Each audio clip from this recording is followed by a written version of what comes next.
E aí, pessoal, tudo bem? Olha só, hoje eu trago uma novidade, tá? É algo muito exclusivo. Esse vídeo não vai estar disponível nas minhas outras mídias, então é um presente para vocês, tá? Que estão aqui participando. O que eu vou falar aqui? Vou dar uma aulinha para vocês de alguns pontos bem importantes sobre anestesia, beleza? Então vamos lá. Gente, por que eu bato muito nessa tecla da anestesia, né?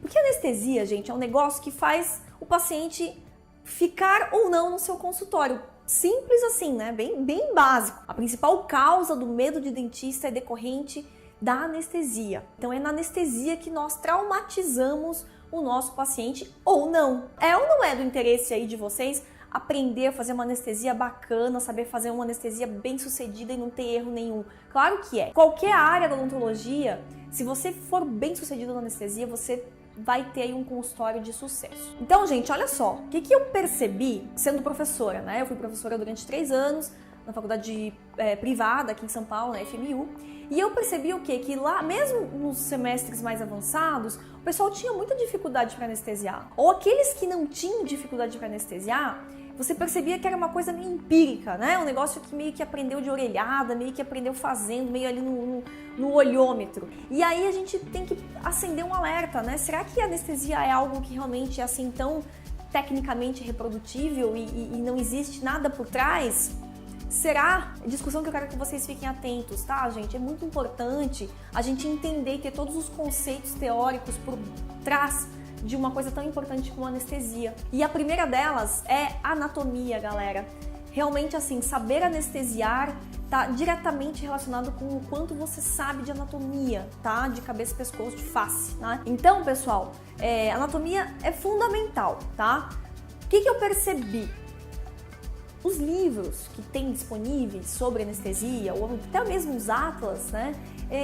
Eu senti uma certa falta assim, de material de qualidade, com imagem de qualidade que mostrasse para vocês exatamente onde está a relação do nervo, quais os aspectos anatômicos, os acidentes anatômicos, os fatores que realmente vão fazer você entender o que você tem que anestesiar, onde você tem que anestesiar, né, para conseguir conciliar com uma técnica. Mas falando um pouquinho mais de anatomia, vamos lá, recordar. Quanto ao nervo alveolar inferior, a gente sabe que a técnica mais difícil é o bloqueio desse nervo. Por que ele é difícil? Anatomicamente, ele tem sim os fatores de dificuldade. O próprio fato de a mandíbula ser um osso mais denso, você não consegue simplesmente infiltrar aqui na frente do fundo de sulco e você vai ter uma anestesia de sucesso. Não, você precisa pegar esse nervo na entrada do canal dele dentro da mandíbula, né? E esse pegar o nervo na entrada do canal, que é o que pega, que faz com que vocês tenham dificuldade nessa anestesia, né? Porque realmente é a anestesia que a gente mais tem chance de falha e que é de maior curva de aprendizado aí, é o bloqueio do nervo alveolar inferior. E aí um dos erros básicos de anatomia que eu percebo, de falta de conceito de anatomia, é, por exemplo, para saber se o bloqueio pegou ou não. Eu percebo, né, percebia muito vocês perguntando assim, nossa, mas a sua língua já está dormente? Né? Você pergunta para o paciente, a língua está dormente? A língua está dormente? Gente, vamos lá, vamos fazer uma revisãozinha. O que o nervo alveolar inferior inerva? Vamos recordar? Olha lá. Então, a gente vai ter inervação sensitiva do osso, tá? De hemimandíbula, tá bom? Então, todo o corpo da mandíbula, o osso alveolar, tá? De metade da mandíbula, referente ao nervo que você quer anestesiar, tá? Ligamento periodontal de hemimandíbula. Gengiva vestibular, pré-molares para frente, até onde? Até a linha média. Polpa dos dentes de hemimandíbula, lábio inferior, pele do mento. Quem é o nervo responsável por gengiva lingual da mandíbula? A língua. Então, quem é o nervo responsável? É o nervo lingual, né? O que acontece? Quando a gente vai anestesiar o nervo alveolar inferior, a proximidade do nervo lingual com a entrada do nervo alveolar inferior no canal é realmente muito próxima. Então, acaba que por difusão do anestésico, você acaba tendo, sim, a anestesia do nervo lingual, né? Mas você pode ter a anestesia do nervo lingual e não ter a anestesia do nervo alveolar inferior, ok? Por quê? Por N motivos, pela angulação da agulha, às vezes você modificou um pouquinho a técnica e acabou injetando mais anestésico numa região mais próxima do nervo lingual, e a gente sabe que a quantidade de anestésico para atingir determinado nervo também é importante, tá? Então, se quantidade insuficiente de anestésico chegou próximo ao nervo alveolar inferior, não vai anestesiar, galera, ou vai anestesiar muito pouco, muito superficialmente, tá? Qual é a pergunta que a gente tem que fazer para saber se o nervo alveolar inferior de fato foi anestesiado? Seu lábio está dormente. Então, o que você pode fazer? Você pode apertar o lábio do paciente de um lado e do outro, para ele ter essa comparação de que lado está anestesiado ou que lado não está anestesiado. E você pode perguntar, você está sentindo alguma coisa diferente no seu lábio? Se o paciente relatar assim, doutor, estou sentindo um formigamento, estou sentindo uma sensação esquisita, está coçando, qualquer tipo de sensação, tá, gente? Qualquer tipo de alteração de sensibilidade já é indicativo de que você está no caminho e que você foi eficaz na sua técnica de bloqueio do nervo alveolar inferior, ok? Então, lembra disso, ok? Não é para perguntar se a língua está dormente, tá bom, gente? Outra coisa que vai pegar muito no sucesso da anestesia do nervo alveolar inferior são as técnicas mesmo, né? E a gente percebe que tem duas principais técnicas de bloqueio, que é a técnica direta e a técnica indireta ou técnica das 3 posições. E aí eu vou levantar um questionamento aí, realmente uma discussão saudável, como sempre, por favor, né, gente? Pra gente entender um pouquinho mais o que é essa técnica e pra saber quem aí faz mais uma, quem aí faz mais a outra, né? E trazer realmente o feedback de vocês a respeito, por exemplo, da técnica das 3 posições. O que é essa técnica? Ela parte do pressuposto de que se você faz uma punção é uma perfuração com a agulha, você conseguiria anestesiar já os 3 nervos. Nervo lingual, nervo bucal e nervo alveolar inferior. Lembra que eu falei ali na anatomia que a gengiva vestibular dos molares não é anestesiada pelo nervo alveolar inferior? Quem que anestesia? Nervo bucal. Então eu preciso sim anestesiar o nervo bucal quando eu vou mexer na região vestibular dos molares inferiores, tá bom? Então nessa técnica seria interessante, você vai com uma punção só, você então teria mudando a angulação da carpule, tá? Para onde? Mais para vestibular, recua um pouquinho, né, em direção ao nervo alveolar inferior, recua um pouquinho em direção medial ao nervo lingual. E aí você injeta o anestésico, todo um tubete de anestésico, tá? Nessas 3 regiões. O que acontece, gente? Por que eu não gosto muito dessa técnica, tá? Porque você acaba diluindo, não diluindo, mas você acaba dividindo a quantidade de anestésico entre 3 posições. Enquanto que para a gente ter uma anestesia efetiva do nervo alveolar inferior, o ideal seria um tubete para o nervo alveolar inferior, ok? Para a gente realmente ter aí um sucesso dessa anestesia. Então, a chance de falha em uma anestesia onde eu acabo dividindo a quantidade de anestésico é maior.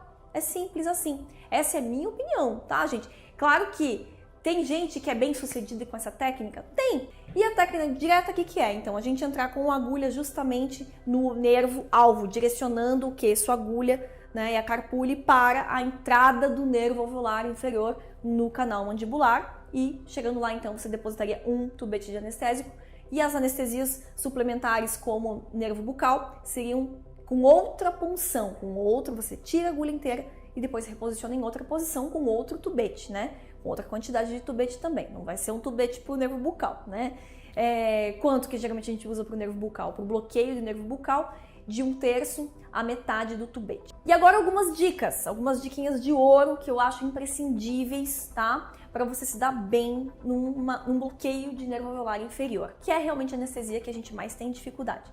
Se você tem uma radiografia panorâmica em mãos, pegue ela e procure a entrada do canal. Geralmente, na radiografia, a gente vai conseguir ver o quê? Uma imagem radiográfica em formato de V, tá? Como se fosse a entradinha do canal. Que região é essa? Região de língula da mandíbula, tá? É justamente um acidente ósseo ali onde a gente tem a entrada do nervo alveolar inferior. Procurou essa entrada, aí você vai observar ela em relação ao plano oclusal, ou seja, em relação aos dentes inferiores. Como que tá essa altura? Tá muito alto? Tá muito para baixo? Né? Porque qual que é a recomendação da técnica clássica, né?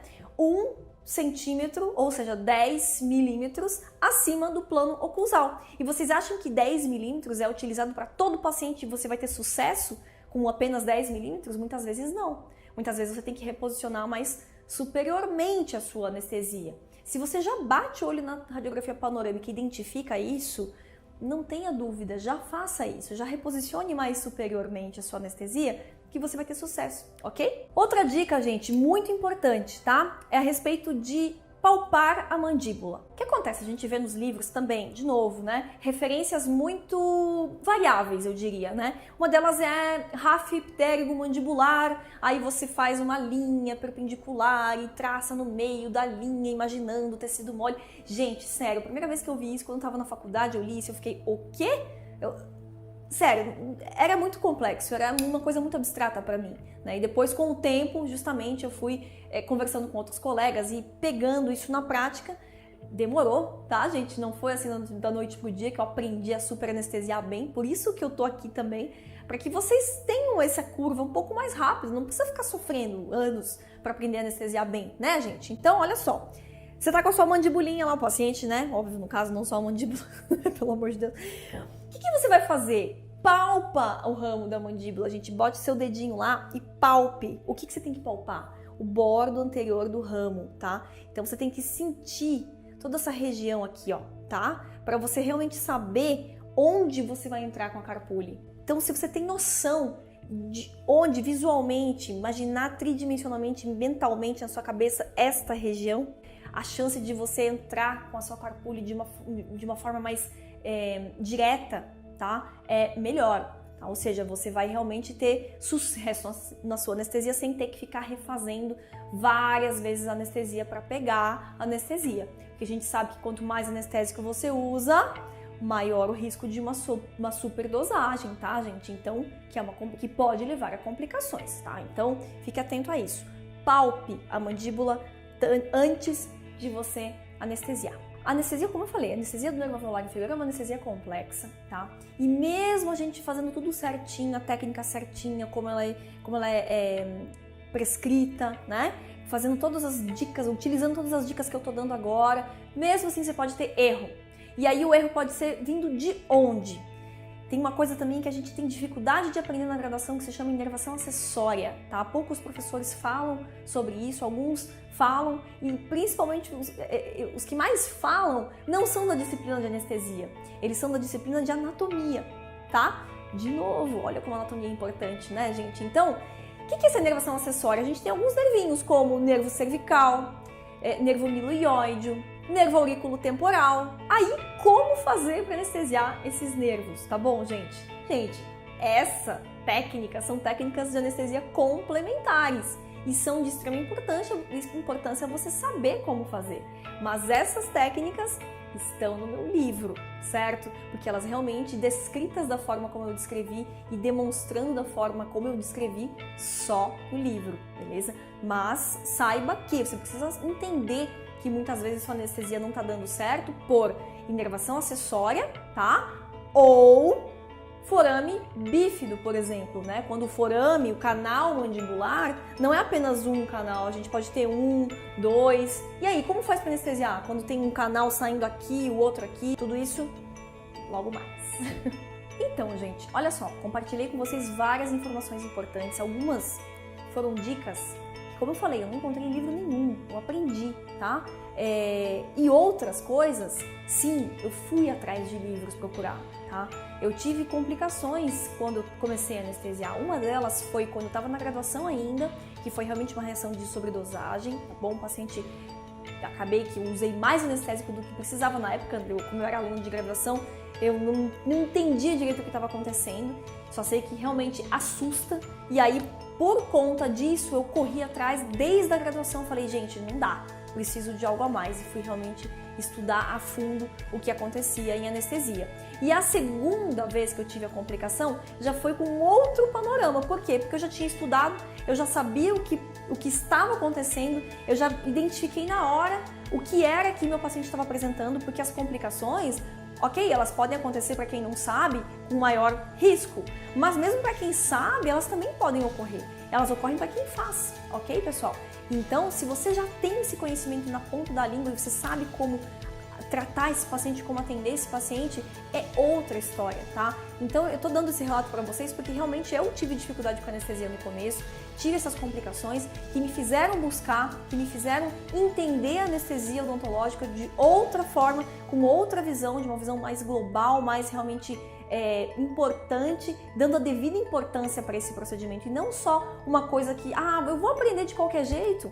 né? Eu vou acabar aprendendo, porque é uma coisa que tem a ver com experiência, com quantidade de vezes que você faz. Claro que sim, mas se você tem ciência por trás, se você tem conhecimento teórico por trás, é outra coisa, ok, galera? Então, essa é a mensagem que eu quero deixar para vocês, tá bom? Tá? Vocês estão dando um passo que tá diferenciando vocês de muita gente, estão dando um voto de confiança não só para mim, mas para vocês também, nas competências, na capacidade de onde vocês podem ir. E sem dúvida nenhuma, todos que estão aqui vão ter muito sucesso na carreira porque vocês estão buscando isso, ok? Parabéns e vamos em frente!